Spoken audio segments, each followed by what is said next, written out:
7h46, c'est le petit déjeuner politique avec Stéphane Le Foll ce matin, qui est maire PS du Mans et ancien ministre. Oui, bonjour Stéphane Le Foll. Bonjour. On va parler notamment de la saturation ou pas des hôpitaux. Est-ce que c'est le cas? Vous êtes dans une zone sensible, vous, la Sarthe? On est en pas rouge tout à fait, bientôt. Ouais. Et sur les hôpitaux, c'est vrai que on doit avoir 3-4 cas en réanimation aujourd'hui. Bon, donc ça va. Mais est-ce qu'il y a de la concertation sur le terrain avec le préfet, avec les Oui, ARS? avec le préfet, on se rencontre, il y a des discussions. Non, ce qui ne va pas du tout, Oui. je vais vous dire ce qui ne va pas, c'est qu'il y a des décisions qui sont prises et on les apprend un soir à la télé. D'abord le rouge écarlate, le rouge modéré, quels sont les critères sur lesquels on s'appuie. On apprend ça à la télévision. Et tout ça donne l'impression que d'abord il y a une prise de conscience du risque qui est aggravé aujourd'hui, et puis qu'il y a un peu de panique. Au lieu de réunir un peu tout le monde, de mettre sur la table un certain nombre de données, de décider de manière collective avec les représentants des associations des maires, avec les présidents des deux commissions des affaires sociales du Sénat et de l'Assemblée, où on essaye de se mettre d'accord sur des critères pour dire attention, dès qu'on arrive à un tel taux d'incidence, il y a une réunion de crise, on doit prendre des décisions, lesquelles, il y a plusieurs palettes selon les cas, on se cale. On se met d'accord, et puis après, chacun assume de manière décentralisée l'application d'un cadre et d'une méthode. Qu'est-ce qui se passe aujourd'hui? Vous avez un jour Castex qui dit quelque chose, on nous a dit que Véran voulait être plus dur, et puis un jour, il prend la parole à la télévision et il est plus dur.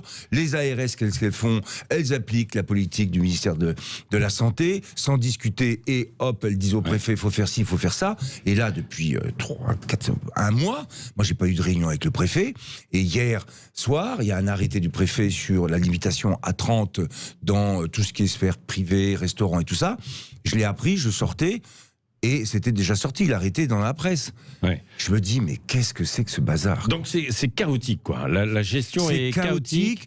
Et là, c'est là que le problème de ce gouvernement et de la méthode qui a été employée, il faut qu'il change de méthode. Il faut maintenant qu'ils se disent, ça va se gérer de manière collective, on doit se mettre d'accord sur des méthodes, des principes, et éviter ce qui s'est passé sur Marseille, où d'un seul coup, un soir, on dit, il y avait eu, vous savez, l'ouverture jusqu'à minuit, après ça avait été 22h, c'était reparti à minuit, et puis hop, panique, parce que le taux d'incidence augmente, hop, le ministre intervient, et hop, on ferme.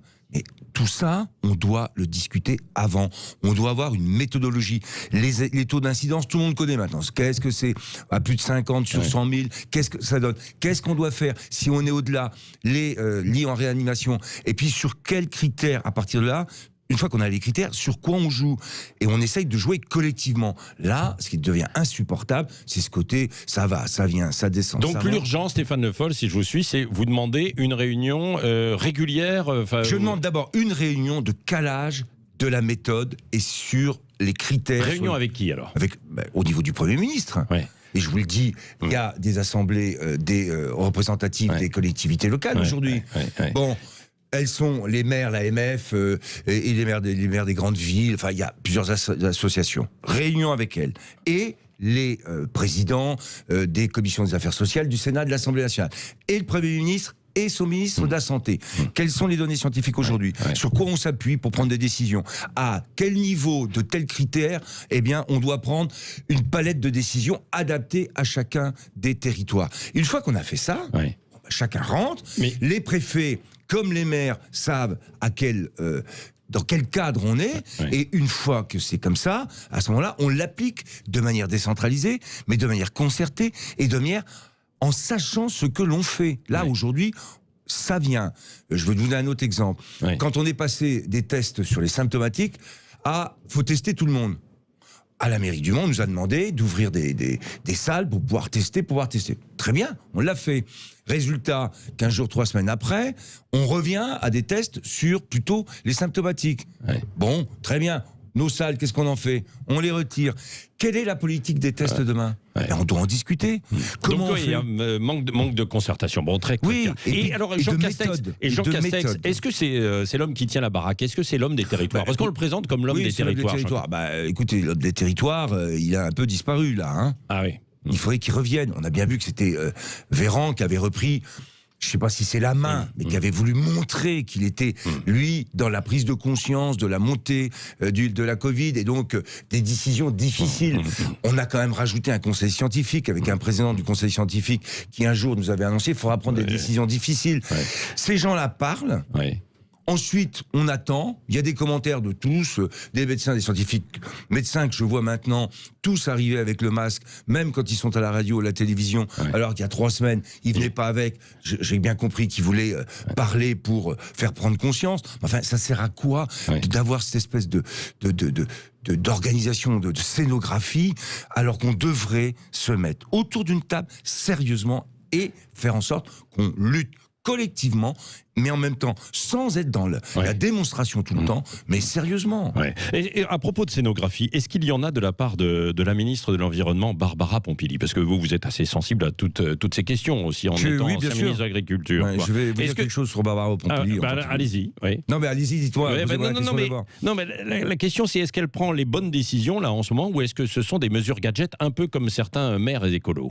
Oui, bien sûr. La mesure gadget a été celle, vous savez, pour chauffer les terrasses, là. Oui. Impact réel sur le réchauffement climatique. Faudra le chercher, hein. Bon, alors qu'il y a tellement d'autres décisions, et ça, pour le coup, c'est le plan de relance. Oui, bien sûr. La rénovation, l'isolation des bâtiments. Quand on sait ce que représente, par exemple, la consommation électrique ou la consommation énergétique des bâtiments, et que c'est un vrai sujet pour justement distribuer du pouvoir d'achat. Bon, ça, c'est des priorités. Alors, après, il faut faire des annonces pour exister. Enfin, ça ne sert à rien. La relance, c'est de l'investissement. L'investissement, c'est le changement de modèle énergétique. Le changement de modèle énergétique, ça passe par 2 stratégies. J'économise l'énergie que je consomme aujourd'hui. Et 2, je développe des énergies. Mais ça, elle en prend la voie. Oui, bien sûr.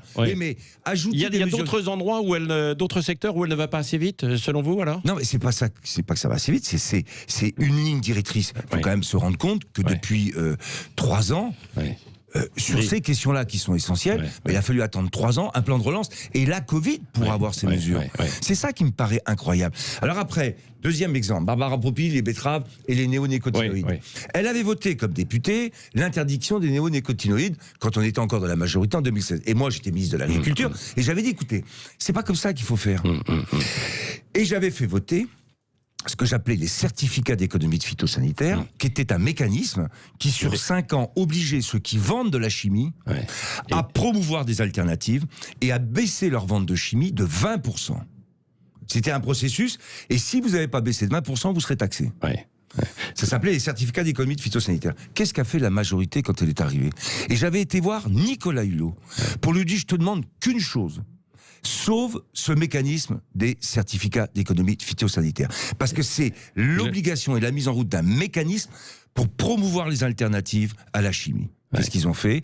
La sanction et la taxe qui était prévue au bout de 5 ans, s'il n'y avait pas 20% de chimie en moins et 20% d'alternatives en plus, elle était de 5 € par dose de chimie vendue. Qu'est-ce qu'ils ont fait dans la loi Egalim? 0. C'est-à-dire que la taxe a été ramenée à 0. Donc, ça n'existe plus.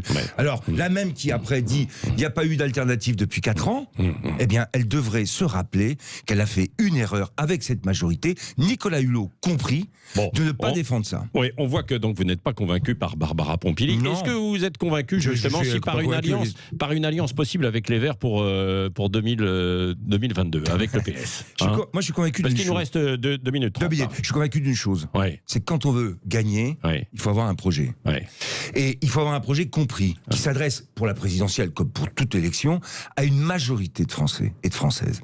Et c'est pas simplement le fait de dire et de répéter « on va s'allier, on va s'allier, on va s'allier » qui va faire ce projet. Deuxième point, je le vois aujourd'hui, cette stratégie qui consiste, pour le premier secrétaire du Parti Socialiste, à rappeler l'alliance. Olivier Faure. Olivier Faure, qu'est-ce qui se passe sur le terrain? Tout les régions aujourd'hui vont pratiquement avoir des candidats, alors socialistes ou Île-de-France en commun, même Anne Hidalgo. Face à qui? À Julien Bayou, qui est le secrétaire général des Verts. Donc sans qu'on sache exactement d'ailleurs quelles sont les différences. Pourquoi? Moi, je dis simplement une chose. Posons 2-3 questions fondamentales. Vous êtes pour la décroissance, ou est-ce qu'on est capable de faire une autre croissance avec de l'investissement, comme je l'ai dit tout à l'heure, dans un nouveau modèle de développement? Vous êtes contre la 5G ou simplement sur un moratoire, mais qui ne dit pas qu'au fond, vous êtes contre la 5G. Si vous êtes contre la 5G, on le dit, et nous, on est pourquoi ? La 5G, mais dans quelles conditions ? Il faut une clarification, il n'y en a pas du côté d'Olivier Faure. Bon, Anne Hidalgo, ce serait une bonne candidate quand même, qui rassemblerait tout le monde. En tout cas, la maire de Paris, elle a gagné Paris, et puis aujourd'hui, si j'ai bien compris, il y a l'Île-de-France au travers de la candidature d'Audrey Pulvar. Moi, je dis simplement toujours la même chose. C'est quoi l'objectif ? C'est quoi les grands projets qu'on porte ? C'est quoi la politique pour gérer la France ? Moi, je veux bien qu'on discute de tout. Mais d'abord de ça. Mais en tout cas, vous n'êtes pas contre Anne Hidalgo. Mais j'ai pas dit que j'étais ni pour ni contre. Quand même, vous dites non, ça peut être une bonne candidate, non ? Mais pourquoi vous me posez cette question ? Je vous ai répondu. Pour faire quoi ? Parce que on ne fera pas que des pistes cyclables et de la végétalisation quand on va avoir la France à gouverner. Question avec Cécile de Ménibus. Cécile.